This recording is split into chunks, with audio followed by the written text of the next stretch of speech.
Es muy raro que las personas puedan hablar y escuchar. Muy pocas escuchan sin hablar y la mayoría puede hablar sin escuchar. Bienvenidos a su momento reflexivo sobre la cotidianidad de la vida. Nosotros somos Yazbek y Yamil en un episodio más de tu podcast, tu espacio para reflexionar acerca de la cotidianidad de la vida, como dice el nombre. Sí, y pues slogan. Bueno, nos encontramos en un episodio más donde seguimos con esta, pues ya serie o miniserie, ¿qué podemos decir? Compendio. No sé, es que pareciera que son subtemporadas. Diles que ya estás... No, ya me cansé yo de leer de la Gestal un poquito. Aunque está interesante, pues, pero no es algo, bueno, en mi caso no es algo como que me gustaría seguir leyendo o seguir informándome, porque pues está bien como para no desconocer, ¿no? Si hablas con otro colega y te empieza a hablar de Gestal, pues al menos sepas identificar. O si te preguntan, ya es que te preguntan, ¿qué sabes de esto? Me haces la silla vacía, como me dicen. Nah. Pero bueno, entonces, hasta el momento habíamos hablado de los autores principales, habíamos hablado de los principios, habíamos hablado de las estrategias. Y ahora vamos con las técnicas. Técnicas terapéuticas de la Gestal. O técnicas de la terapia Gestal. Entonces, primero que nada, las técnicas de terapia Gestal pretenden que la persona adquiera un nuevo sentido a sí mismo, afinando su percepción y a la misma vez la conciencia de forma general. Son de gran ayuda estas técnicas para identificar emociones y necesidades que han sido, dicen ellos, suprimidas, como ocultas, como en psicoanálisis se llama reprimidas, pero es como una forma de no reflejarlas, no hablarlas, como de ocultarlas, fingir que no están. Entonces, ellos dicen que a veces nosotros, los seres humanos o las personas, pues mantenemos estas emociones y estas percepciones un poco distorsionadas, entonces las tratamos de mantener ocultas. Por ejemplo, un duelo de un familiar o una persona significativa, que a veces no nos damos la oportunidad de pasar por estas etapas porque tratamos de negarlo, porque no le damos la importancia, etc. Entonces, este enfoque lo que trata es de que, aunque retoma cosas del pasado, como ya habíamos cuestionado en algún momento, pues las viva la persona en el presente. O sea, esta emoción te genera esto debido a un pasado, pero esta emoción del presente debemos de ajustarla, mejorarla o adaptarla a tu realidad. Sí. Entonces, pues estas técnicas de las que vamos a hablar el día de hoy, las utiliza la terapia Gestal. ¿Algo que quieras agregar, Yazbek? No, yo sería entrar de lleno ya. Directo, al grano. ¿Ven? ¿Quién es el cuadrado? Pero, o sea, vamos con algo. Agrégale algo. Que pudiera parecer tal vez obvio, pero son cosas importantes de puntualizar. Adelante. Una técnica que pudiera parecer que es de todas, o tal vez sí es de todas las corrientes, todos los modelos teóricos, es la técnica del diálogo, que más que nada se centra pues en la comunicación entre el terapeuta y el paciente, cliente. ¿Cómo le llaman los Gestal a los clientes? Veía que les decían clientes. O sea, ahí, ahorita que lo menciona Yazbek, debemos de tomar en cuenta que dependiendo de la corriente o la terapia, es como les llaman. Pero a final de cuentas, nosotros le llamamos pacientes porque el término paciente se refiere a tener paciencia, entonces se le busca que la persona sea paciente en esta cuestión. Es que en términos de paciente se ha utilizado más para las cuestiones de salud médicas, del médico con el paciente, cuando hablamos de salud física, biológica. Pero al final de cuentas, pues viene siendo un cliente. Sí. Que hay que darle un servicio o se le ofrece un servicio. Usuario. En fin. Pero sí, la primera técnica que sí quise mencionar, que pareciera obvia, es pues la técnica del diálogo, ya que es pues básica, fundamental, porque se tiene que comunicar uno con el otro. Y hay que saber utilizar la técnica, no es comunicar y hablar y escuchar por escuchar, hay que saber hacerlo y tenerlo en práctica para que funcione cada una de las sesiones. ¿De cuál vas a hablar? ¿O qué opinas? Está bien, está bien. Sí, pero hay que saber hablar en el sentido de, por decir, ¿cuándo guardar silencio? Es que de hecho ¿Qué tipo de preguntas hacer? De hecho se lleva, bueno, de lo que recuerdo, se hace un tipo de entrenamiento en cuestión del diálogo. Si llevas una práctica dentro de la formación del terapeuta, si llevas un entrenamiento de cierta manera para saber hacer el diálogo, porque va desde, por el mismo diálogo se genera lo que le llamamos rapport, que es generar la confianza con el paciente, con el cliente, para que te pueda brindar la información que se necesita para todo el proceso.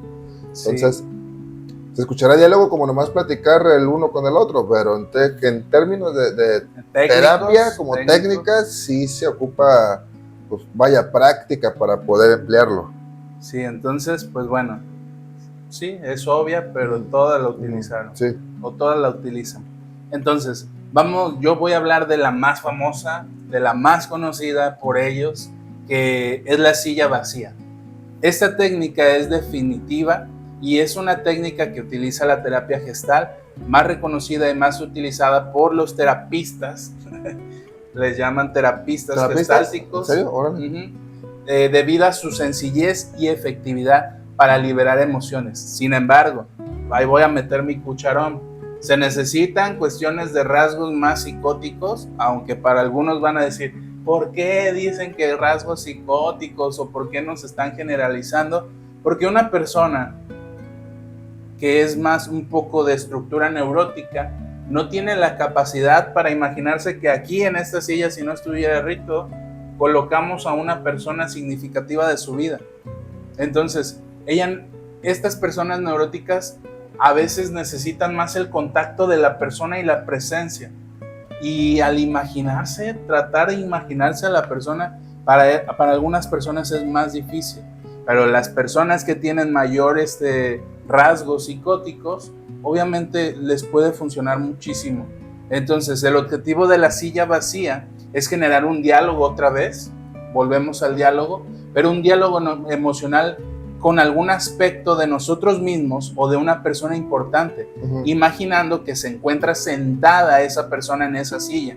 Entonces, pareciera que es un poquito de ahí, a lo mejor sacaron la idea los de constelaciones, porque más o menos es lo mismo. Sí, esta técnica, por lo que pude identificar cuando estaba leyendo acerca de ella, en esta parte del diálogo con la persona que tienes en la silla vacía, que obviamente pues es alguien que estás imaginando, que estás recreando, es para llevar a identificar, porque podríamos verlo que de cierta manera es una proyección de algo tuyo, de tu vida. Sí, sí, sí. O sea, estás imaginando a cierta persona o a ti mismo con ciertos rasgos, con ciertas características, porque algo te está proyectando ese día.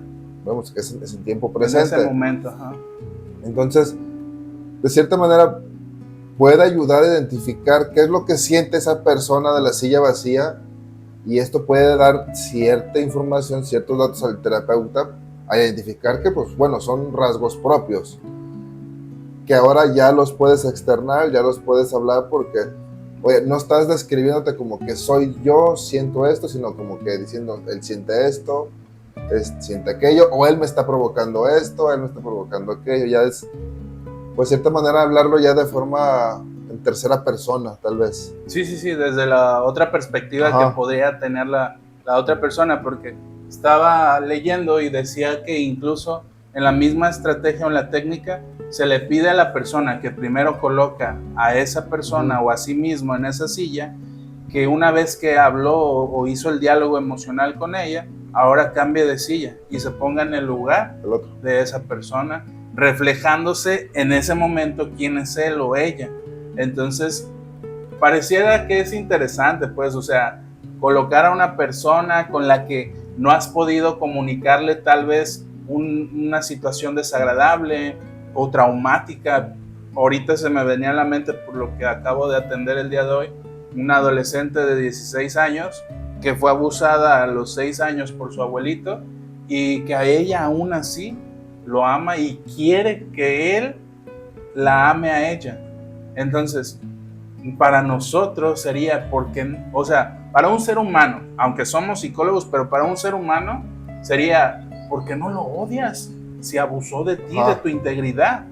Pero cuando ya ponemos de por medio la importancia que tiene el abuelo en su vida, quién era quien la alimentaba, quién era quien la vestía, quién era quien la llevaba a la escuela, pues vemos que el abuelo funge la función paterna y el querer estar o recibir afecto es sumamente importante.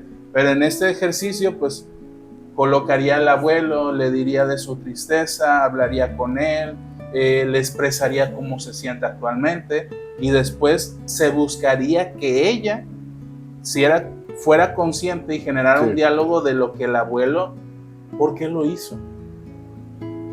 ¿Con qué sentido lo hizo? ¿Cómo se sintió el abuelo ahora al haberlo hecho?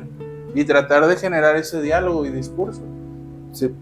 Y bueno, resaltar también que las técnicas, todas en general, las terapéuticas, llevan un proceso en las que no se aplican así que, nomás por nomás, sino que uno, al ir conociendo las técnicas, tiene que ir ajustando qué puede aplicar, ¿no? Lo que ves con el paciente. A lo mejor con él le sirve la silla vacía, con otra persona va a servir alguna de las otras que traemos, porque podríamos mencionarlas y pareciera fácil a lo mejor, o parecería como que, ¿a poco nomás tan eso? Sencillas. ¿A poco así? Pero no, pues lleva su proceso. Sí, porque lo difícil es que esto le ayuda a la persona para identificar, pues bueno, estos rasgos que se suprimieron, como lo mencionó Yamil en su momento al principio, para irlo trabajando.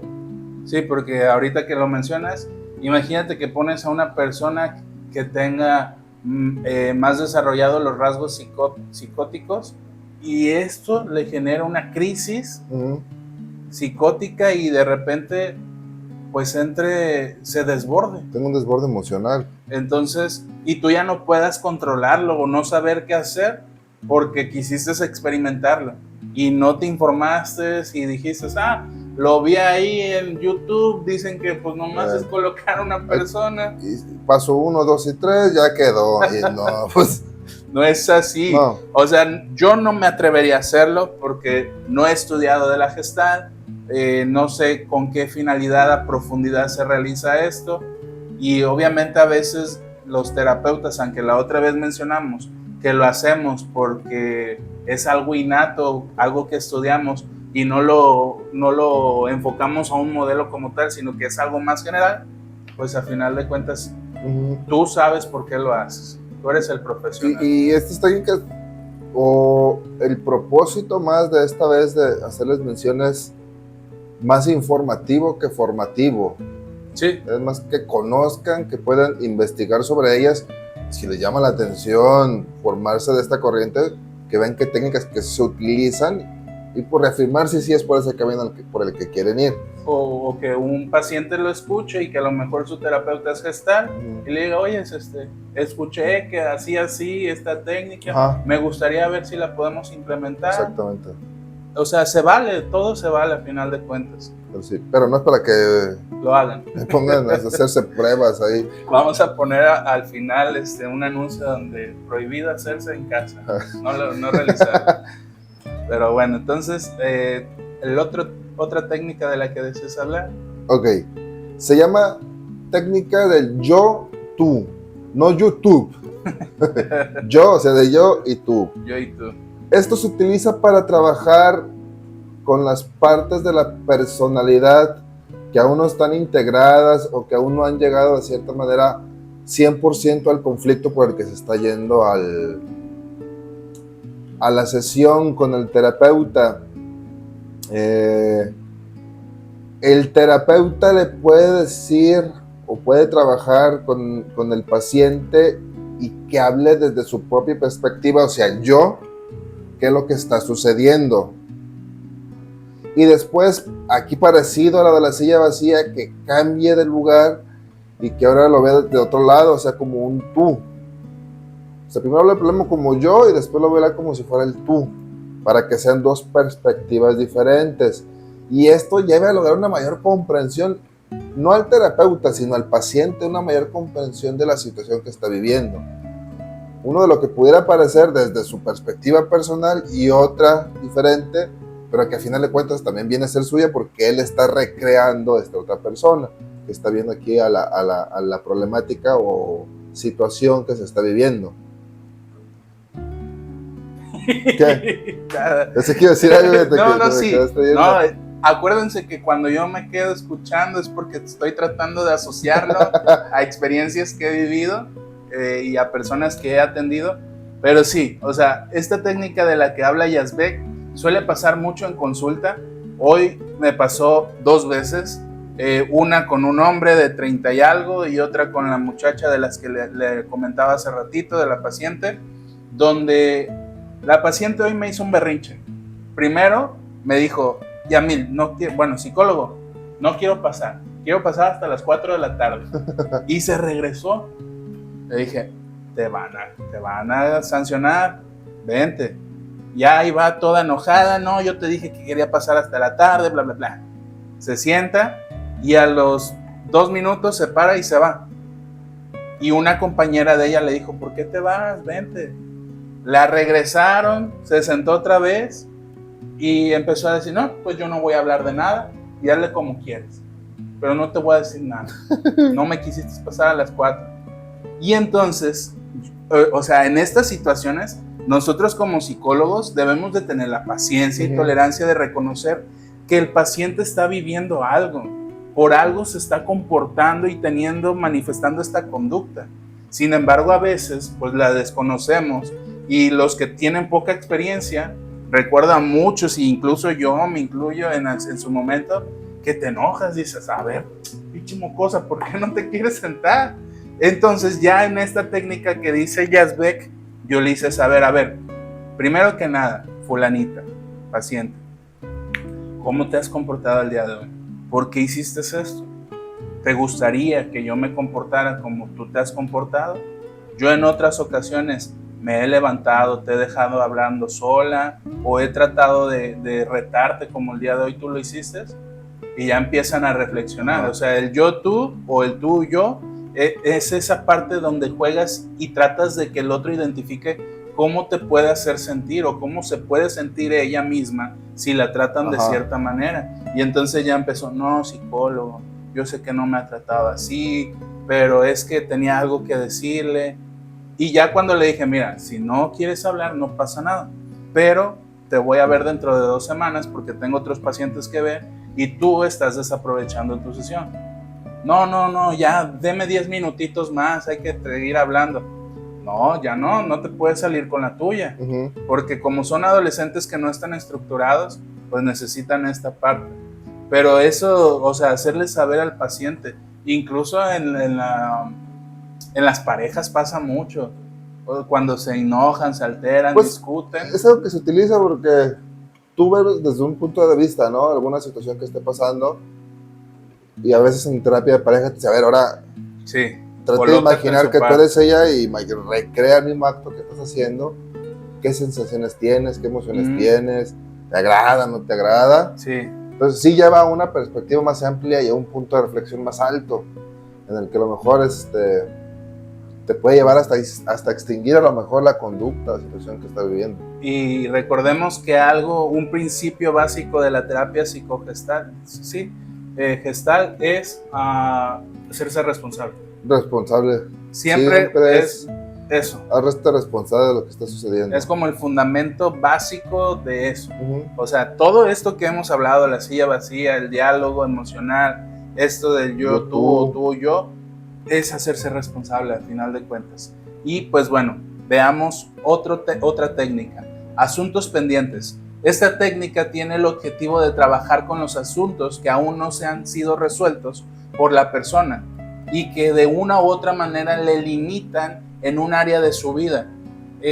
Hace ratito Yazbek me decía que últimamente había estado procrastinando mucho, pero eso a final de cuentas te orilla y te limita a seguir siendo proactivo en las demás áreas de tu vida, porque sí, yo también Yo en algún momento fui muy procanistador. Procanista, sí. Se entiende la idea, discúlpenme, me hace falta informarme más de mi diálogo. Pero, o sea, a final de cuentas, pues pasa a afectar tus demás áreas de vida.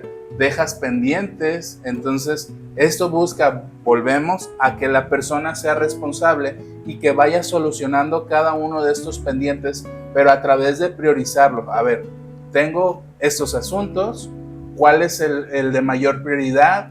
E ir iniciando y tratar de solucionarlos o concluir cada uno de estos asuntos pendientes. Esta parte de asuntos pendientes, recuerdo que yo la mencioné en la parte de estrategias. ¿Sí?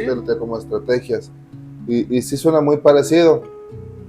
Que bueno, puede ser alguna técnica que se utiliza.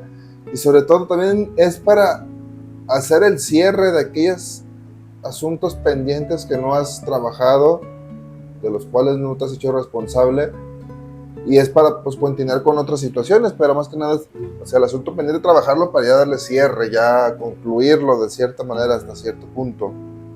Sí. Entonces yo sí recuerdo que la vez pasada hablamos, bueno, cuando hablamos de estrategias, habló un poquito de asuntos pendientes. Entonces, esa es otra de las técnicas. Parecieran muy básicas, pero fíjate aunque suenen básicas, hay personas que se les complica hacer esto. Esta parte igual ahorita de asuntos pendientes, también logré identificar que le llaman la rondas, ya que se trabajan por rondas estos asuntos pendientes. No es como que, hoy vamos a hacer todos los asuntos pendientes, no, vamos a hacerlo, hoy vamos a hacer la ronda de este asunto pendiente. Para trabajarlo y resolverlo, tener un resultado, y si se resuelve, vamos a hacer otra ronda de asuntos pendientes para otra sesión, y así para irle dando orden. Entonces, hacer rondas, sí, también la pude encontrar como técnica, pero como asuntos pendientes, pareciera que es sinónimo. Sí, pero hay mucha gente que a lo mejor nos va a escuchar y va a decir, ¿a poco esto es una técnica psicológica? Pues ¿A poco hay personas que se les complica? Es que, pues que suena fácil, digo, suena, este es mi asunto pendiente, ahorita me hago responsable, listo. No, pues, hay muchas gentes que no tienen esa prioridad. Están en precontemplación, ni siquiera saben que tienen ese asunto pendiente. Sí. Hablando de adicciones. Entonces, bueno, vayámonos a la otra propuesta. Otra propuesta. La técnica de tengo un secreto. ¿Cómo se utiliza? ¿Qué es lo que se hace? Al llamarle tengo un secreto y trabajarlo con el terapeuta, haciéndole saber a todos ustedes que todo lo que sucede en terapia, pues hay un contrato de cierta manera de confidencialidad, es confidencial. Sí. También no menciona nombres, no menciona dónde trabaja, no menciona rasgos físicos que puede llevar a identificar de lo que él platica, simplemente menciona un poquito del caso, no menciona quién. Entonces, una vez la persona tenga o sienta la confianza de que todo es confidencial, se utiliza la técnica de tengo un secreto para que pueda ir hablando de ciertas situaciones que le preocupan platicar, porque a lo mejor tienen miedo de que pues se vaya a externar, que la gente sepa, que mi papá, mi mamá, que mi hermano, que mi pareja se entere de esta situación que estoy viviendo. Y entonces, que es muy personal. Se maneja ahí como, bueno, pues tengo un secreto, vamos trabajándolo como con secretos. Y como siempre se dice, ¿no? Los secretos se llevan hasta la tumba. Y esto es para que la persona pueda identificar las emociones y necesidades que se han ido suprimiendo conforme ha pasado el tiempo, que se han guardado ahí como si fuera un secreto, y es momento de expresarlo, igual manteniendo como si fuera solamente un secreto, que solamente lo sabes tú y la persona a quien le estás contando ese secreto. Sí, pasa mucho ahí porque como son niños o adolescentes en situaciones muy graves, tienen miedo de que las instituciones que se hacen responsables de ellos sepan más de la situación que viven en el hogar. Entonces, esta técnica, por decir, ante situaciones donde realmente al paciente le es muy difícil tener confianza al terapeuta, funcionan mucho. ¿Por qué? Porque, pues, primero que nada, va a depender mucho de ti como profesional la habilidad que tengas para generar el rapport. Sí. Una vez generado el rapport y que el paciente te tenga la confianza, pero aún así haya ya desarrollado esta confianza, el paciente no se sienta seguro todavía a pesar de eso, pues esta técnica te ayuda para hacerle saber la seguridad que él tiene de poder o ella de hablar libremente, sin preocupación. Por decir, los adolescentes que van por la mamá o la pareja que va por la mujer o por el hombre, y no le va a decir a mi mamá y no le va a decir a mi papá. Sí, sirve como tipo colchón, almohada, que amortigüe de cierta manera el miedo a querer platicar dentro de la terapia. Ya mencionando que es una técnica y que se llama, tengo un secreto, sí, puede minorar tal vez el miedo a hablar de ciertas situaciones. Hablando que son situaciones fuertes, pues, sí. Que por algo te está dando miedo, por algo se suprimió en su momento, por algo no lo mostraste, por algo no lo mencionaste, pero son cosas que se deben trabajar dentro de la terapia. Sí, y pues bueno, otra técnica, tienen varias, los que están tienen varias. Yo me traje todas. Se llama juego de proyección. Ocurre muy a menudo que ciertas percepciones que nosotros tenemos acerca de una persona generalmente son aspectos negativos, son realmente proyecciones de uno mismo. Ya en algún momento hablamos esto de la proyección, pero sí es cierto, a veces hay un dicho que la primera impresión es la que cuenta. Entonces, a veces, por decir, Yazbek y yo en la facultad pareciera que éramos muy sangrones, prepotentes, arrogantes. Sí. Pero, o sea, a veces esto impide que nosotros nos acerquemos con las personas. Y entonces, esta técnica del juego de proyección, el objetivo es que la persona logre identificar si aquella percepción que generaste y que interiorizaste acerca de alguien se trata de una realidad o de una mera proyección de ti mismo. No, es que es bien sangrón, cuando el sangrón eres tú, cuando Exacto. realmente desconoces si la otra persona es sangrona, y eso impide, y créanme, en la sociedad, en nuestra vida, si nosotros hacemos muchas proyecciones, esto genera conflicto en todos tus vínculos socioafectivos que puedas tener, porque entonces, no le voy a hablar al gerente o a mi jefe porque ha de ser bien sangrón, de seguro me va a decir que no. O a mi pareja, mejor le voy a ocultar esto porque ya sé cómo va a reaccionar, mejor no le digo. Pero entonces, el estar constantemente en proyección es tratar de defenderte de tus errores, de tus conflictos, de tus problemas. Evitar la responsabilidad. Otra vez volvemos a... Evitar la responsabilidad. Entonces, el ser consciente de qué se trata de una proyección es de gran ayuda para hacerse consciente de partes de ella misma con las que podría trabajar para lidiar con esto. Entonces, en este juego de proyección sería un poquito como las otras técnicas, nada más le cambian los conceptos o la forma de hacerlo. Exacto, la forma de hacerlo. A lo mejor no va a ser una silla ahora, va a ser sencilla. Sí, va a depender, o sea, ya en algún momento cuando hablamos de las estrategias mencionamos que dependía de la edad, dependía del nivel sociocultural de la persona, de la problemática. Entonces a lo mejor esto no se utiliza con todos, sino que lo adecuas conforme a las necesidades del paciente. Sí, pues la sesión pasada también les platiqué de cuando estaba en el bachi que hubo un juego de roles, de proyecciones, donde me tocó ser el papá de una compañera y me dijo y maldijo. No era psicóloga, les repito. No supo qué hacer al final ya, pero bueno. Se dio. Eso pasa cuando tú como no profesional andas queriendo hacer algo que le compete solamente a los profesionales y a veces no tomamos conciencia, o sea, porque a mí me lo hicieron, porque lo vi en la tele, lo vi en una serie, lo voy a hacer y ¡pum! Al rato Porque ya no sabes googleé, ¿qué puedo poner en la clase del bache? Esto. Oh, pero no, o sea, es muy importante, aunque son cosas que para las personas son subjetivas porque no se ven, no son medibles, no son tangibles, son realmente impactantes en la salud de la persona, en la salud mental. Pero bueno, si tú que nos estás viendo quieres seguir jugándole al psicólogo o al terapeuta, ahí te espera el cerezo.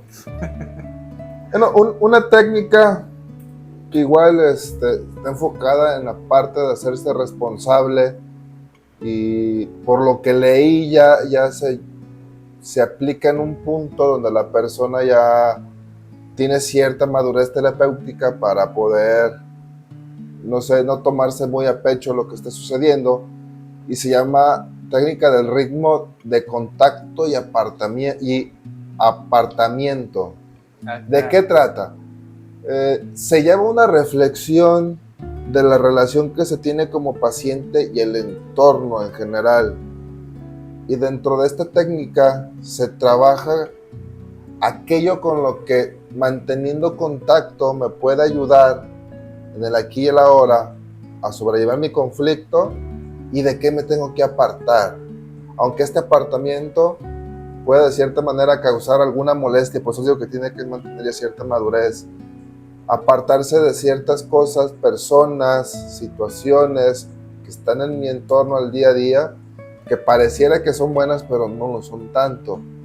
Entonces, en esta técnica se trabaja en la terapia, se trata de eso, de ir identificando de qué cosas debo mantener el contacto, o qué cosas debo yo acercarme a mantener un contacto más cercano, y de qué me debo de apartar.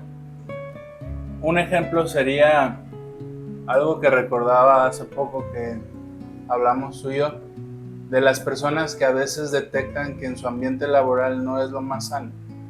O incluso tener amistades. Lo voy a poner.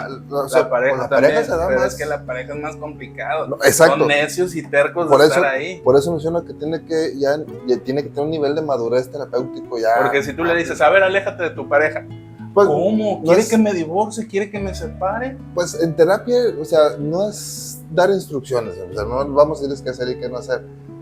Pero ellos, al identificar, si puede suceder, es que ¿cómo voy a dejar a mi pareja? Sí, sí. Pero pues eso ocupa un nivel para la aplicación correcta, un nivel de madurez terapéutico. Porque, o sea, yo ya les he mencionado que a nosotros los psicólogos o a los terapeutas se les señala como que somos los que fomentamos el divorcio o la separación, pero no es así. O sea, de cierta manera, si estás trabajando con un gestal y te está diciendo que debes de tomar distancias a ciertas cosas o áreas de tu vida, pues va a depender de la madurez que tengas y de la responsabilidad de tomar en cuenta lo que se te está señalando. A ver, si tú te estás quejando constantemente de estar con alguien, con una amistad, con una pareja, en tu trabajo, con un integrante de tu familia, ¿por qué no tomas distancia?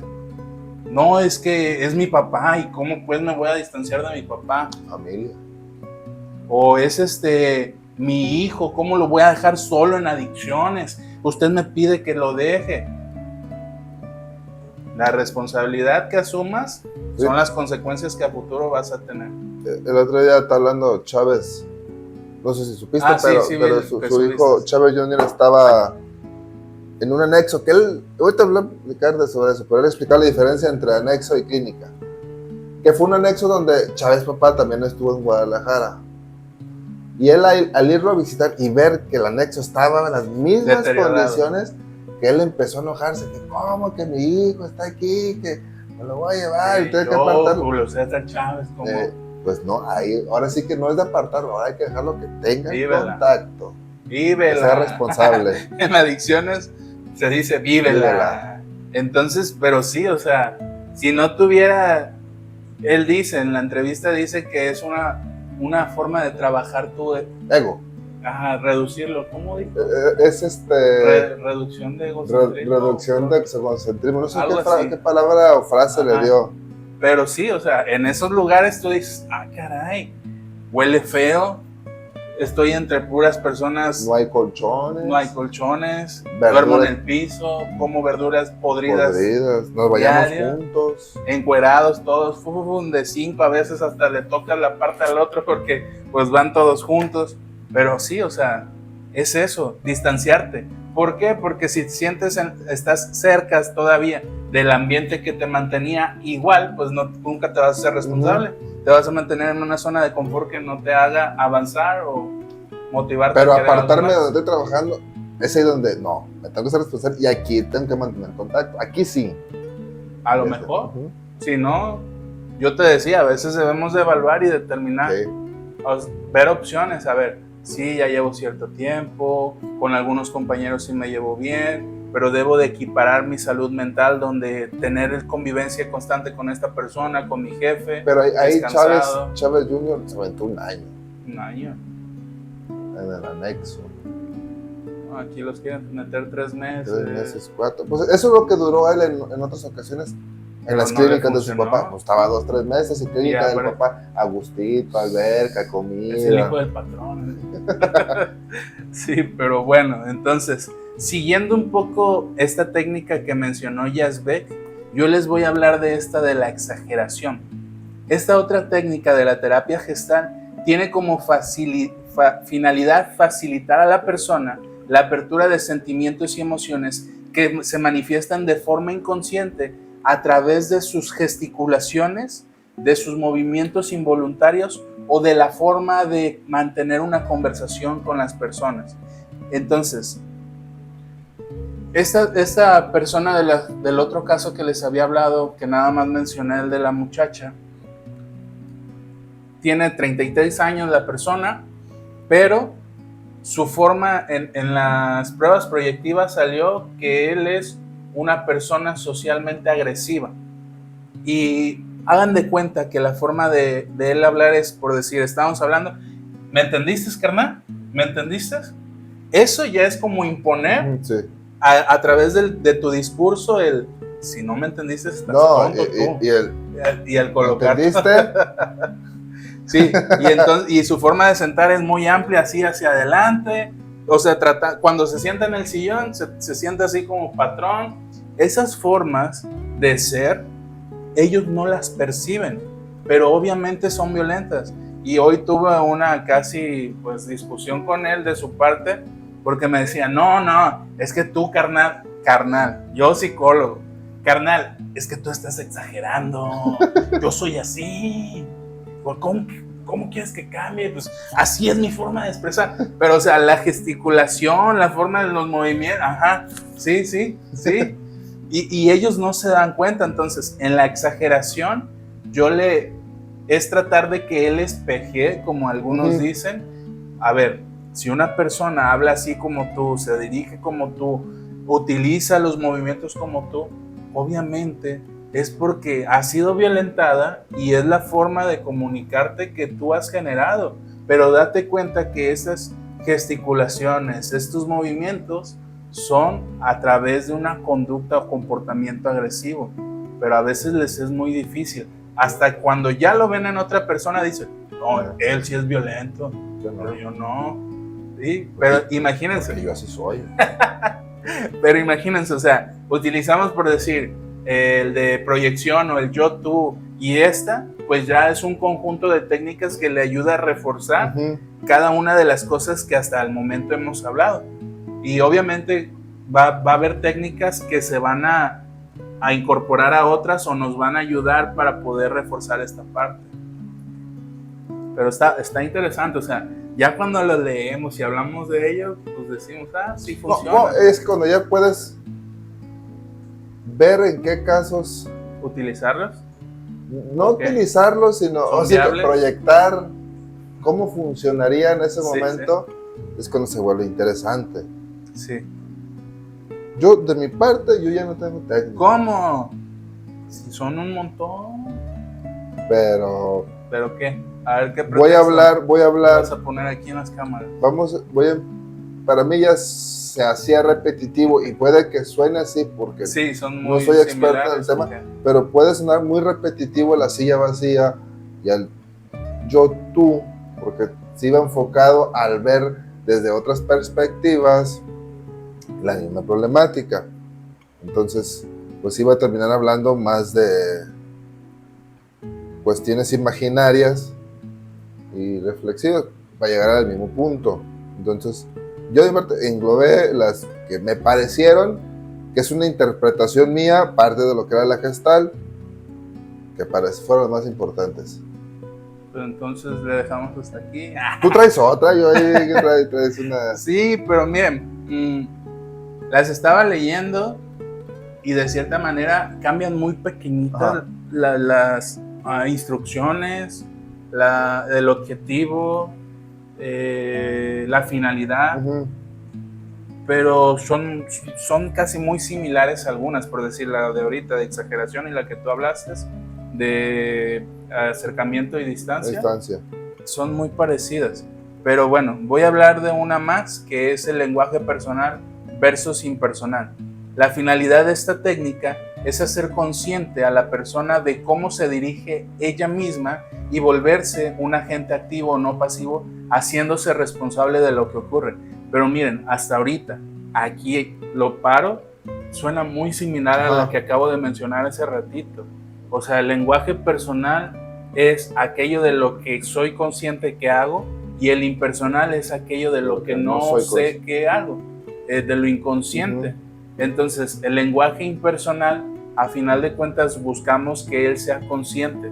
¿Por qué dices las cosas como lo dices? ¿Por qué te comportas como te comportas? ¿Por qué lo haces? Entonces, es un poco similar. O sea, a final de cuentas, volvemos a repetir, cada una de estas técnicas se va a implementar dependiendo de las necesidades del paciente, dependiendo de la problemática, dependiendo de la situación.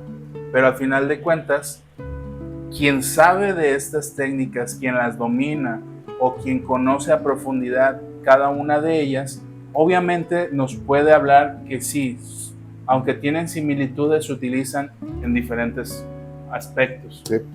Pero bueno, hasta aquí hemos hablado entonces de los principales autores de la terapia y de la teoría Gestalt. Hemos hablado de los principios, tanto de la teoría como de la psicoterapia, los más importantes y reconocidos. Hemos hablado de las estrategias y en esta última ocasión de las técnicas. Si a ti te interesa saber de cada uno de estos temas, adelante, te invitamos a suscribirte al canal de YouTube, donde puedes encontrar cada una de estas episodios o escucharnos en su debido caso a través de Spotify. ¿Algo más que agregar, Yazbek? No, y bueno, sí, sigo haciendo hincapié porque no quisiera que sucediera que tomaran como ejemplo o que nos tomaran como referencia de que les estamos diciendo cómo ser terapeutas. Esto es informativo. Sí, aparte que no es nuestra área, recordemos que no es nuestra área. Si fuera nuestra área, a lo mejor y nos detenemos más, hablamos más puntuales. Pero seguirá siendo explicativo, no les dimos un tutorial. No es como ir a un curso y decir ya puedo hacerlo. Que lamentablemente hay cursos que gente vende diciendo que te haces terapeuta en 3 semanas. Hoy en día ya todo se vende según... No, es que sí cuesta, o sea, la formación cuesta pero no es un curso, No, para eso hay que leer como nosotros lo hicimos, para eso hay que ir a aplicarlo, para ver si realmente es Siendo así. Terapeuta, hay cursos de las técnicas, pero ya eres terapeuta. O técnico en habilidades o estrategias de cierta psicoterapia.